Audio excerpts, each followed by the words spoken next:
Oke, Ibu masih semangat? Masih. Masih ya? Masih.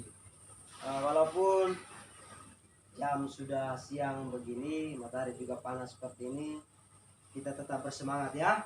Semangat yang semangat sekali. Selanjutnya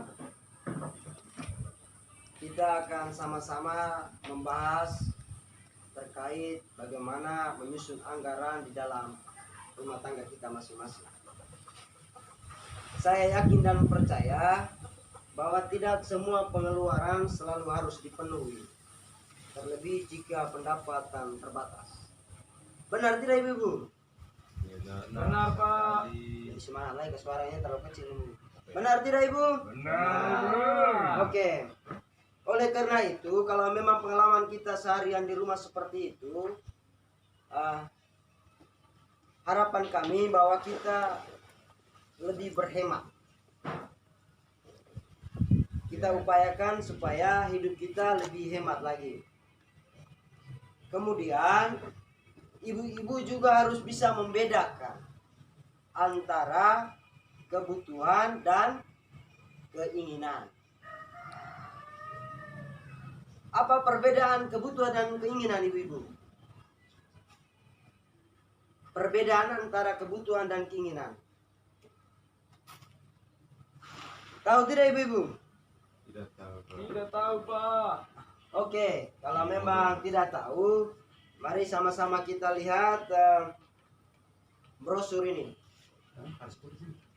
Brosur yang ibu-ibu mereka pegang, buka brosur halaman 7. Atau kalau memang tidak ada di situ, perhatikan di sini.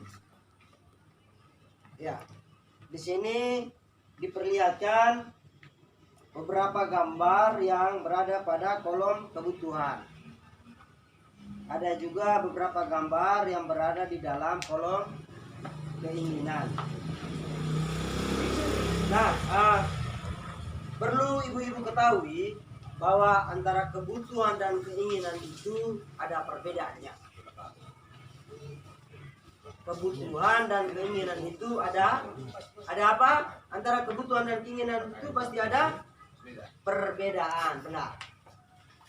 Nah, kalau kebutuhan itu merupakan sesuatu yang harus dipenuhi segera. Itu yang orang sebut dengan kebutuhan. Sedangkan keinginan itu sesuatu yang bisa ditunda ya. Sesuatu yang bisa ditunda.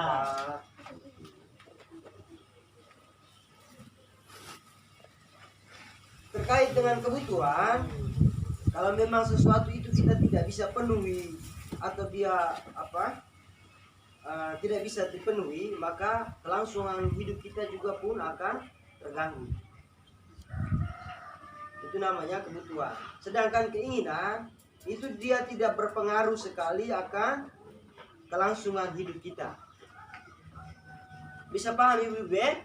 Jadi antara kebutuhan dan keinginan itu ada perbedaannya. Baik ibu-ibu, kita lanjut ke tahap berikut. Kita akan melakukan kuis. Kuis ini antara kebutuhan dengan keinginan. Tadi ibu-ibu mereka sudah melihat di brosur hal-hal yang masuk di dalam. Kalau bisa perhatikan di sini ibu ya. Iya, Pak. Tadi kita sama-sama sudah perhatikan di brosur hal-hal yang masuk di dalam kebutuhan dan hal-hal mana yang masuk di dalam keinginan. Saya akan memperlihatkan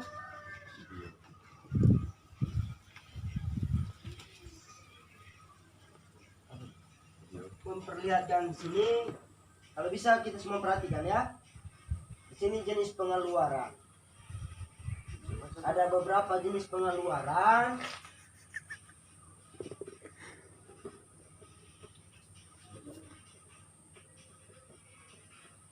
Yang mama mereka bisa menilai pengeluaran, jenis-jenis pengeluaran yang ada ini masuk di dalam kebutuhan atau keinginan. Perhatikan dulu, semua perhatikan di sini. Kalau bisa perhatikan di sini ya. Ya. Bayar listrik. Jenis pengeluaran. Ya. Ya, pasang. Bisa. Bisa. Oke. Sudah ya? Sudah bisa ya? Ya. Kita lanjut.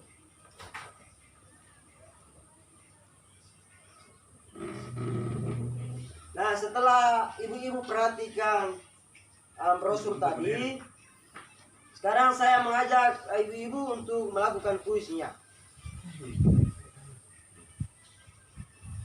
Suruhannya seperti ini. Ketika saya menyebutkan jenis pengeluaran yang di sini, kalau menurut ibu-ibu bahwa itu masuk di dalam item kebutuhan, maka ibu-ibu mereka ambil angkat satu tangan tanpa mengeluarkan suara. Ulang Pak, bisa ulang. Instruksinya seperti ini.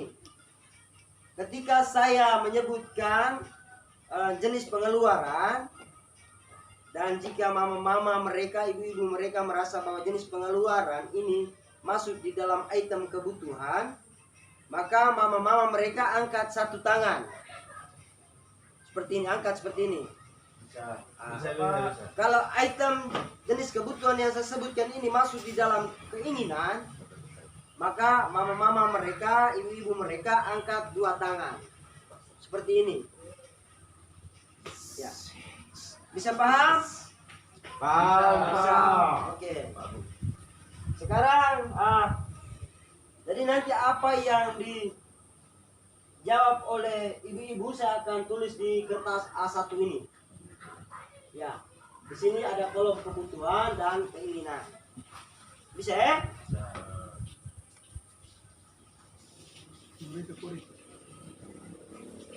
Oke. Kalau jenis pengeluaran biaya listrik itu masuk di kebutuhan atau keinginan? Ya, satu tangan ya, kebutuhannya.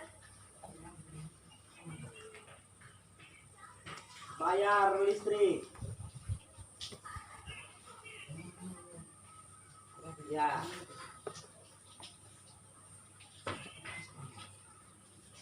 Beli tas baru. Tas baru. Beli tas baru. Masuk di kebutuhan atau keinginan? Keinginan. Ya. Ibu Yos, menurut Ibu Yos dan Ibu Reso, membeli tas itu merupakan keinginan. Mengapa Ibu itu berpendapat bahwa itu masuk dalam kebutuhan? Kira-kira apa itu? Alasannya apa? Karena di rumah kami sudah memiliki tas, makanya dia masuk dalam. Iya ya. Menurut Ibu itu karena di rumahnya tidak ada tas, maka item beli tas itu dia masuk di dalam kebutuhan. Tetapi perlu kita semua perhatikan bahwa tas baru itu dia masuk di dalam kelompok keinginan ya. Tas baru dia masuk di dalam kelompok keinginan. Alasannya apa? Alasannya karena sudah punya tas lain. Karena kita di sini Ibu itu tadi bilang di rumahnya tidak ada tas. Tetapi secara umum bahwa tas baru itu masuk di dalam kelompok keinginan. Kita lanjut. Bayar utang. Bagaimana pendapat ibu-ibu? Apakah dia masuk di dalam kelompok kebutuhan atau keinginan? Bayar utang. Kebutuhan. Alasannya apa? Kira-kira bayar utang itu masuk di dalam item kebutuhan itu kira-kira alasannya apa? Silakan Ibu ya. Ya baik, termasuk dalam kebutuhan Pak, karena kalau bayar utang itu saya kira ada kewajiban, karena kan sudah ditentukan tanggalnya, sudah disepakati bersama, karena utang itu memang kewajiban Pak, kalau menurut saya. Baik, terima kasih tepuk tangan dulu untuk Ibu ya. Ini dari mana? Yes, ya Ya, jadi bayar utang itu kita masuk ke dalam item kebutuhan, Alasannya sudah jelas bahwa dia masuk karena merupakan sebuah kewajiban. Kemudian arisan.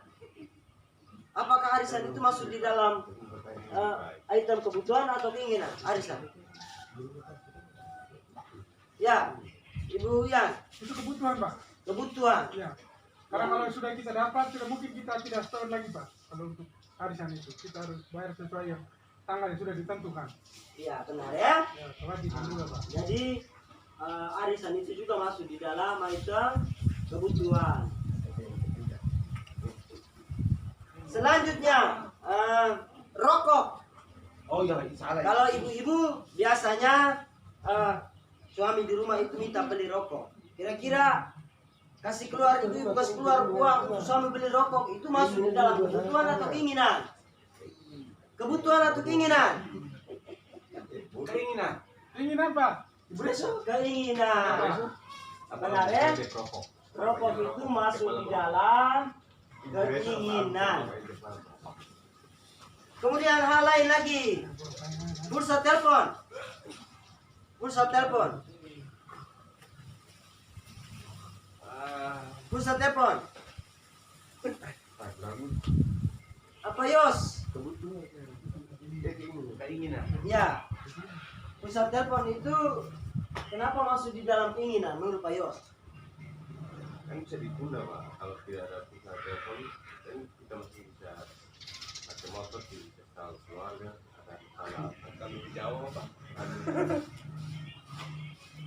Mungkin seperti itu Pak. Ya. Ada yang lain?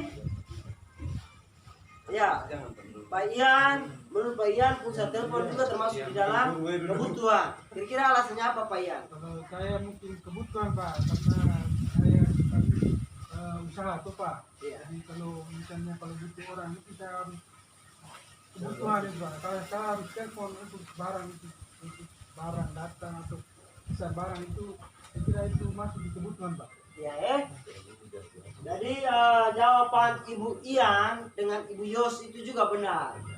Kalau pulsa itu juga dia bisa masuk di dalam item kebutuhan, bisa juga masuk di dalam keinginan. Kalau bayar pulsa itu masuk dalam kebutuhan apabila pemanfaatannya itu untuk memberi dan menerima kabar penting. Kita pakai isi pulsa.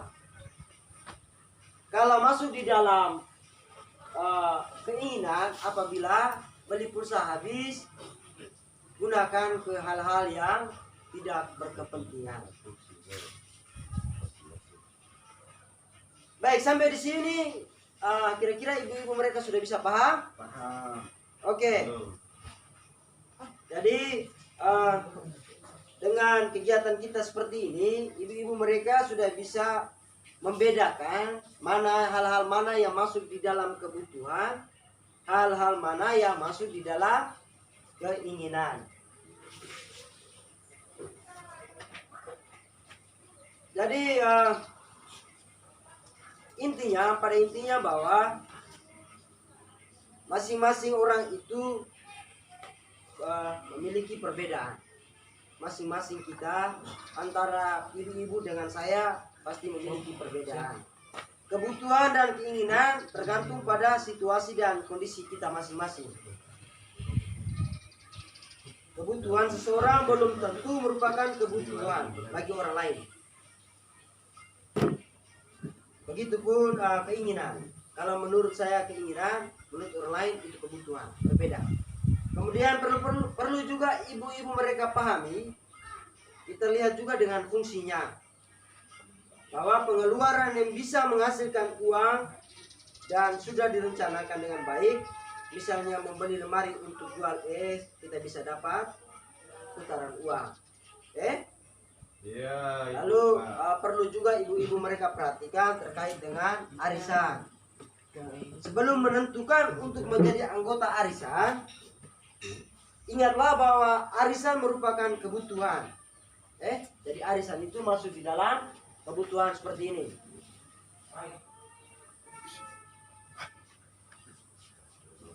Bisa paham Ibu-Bu? Bisa Pak. Siapa?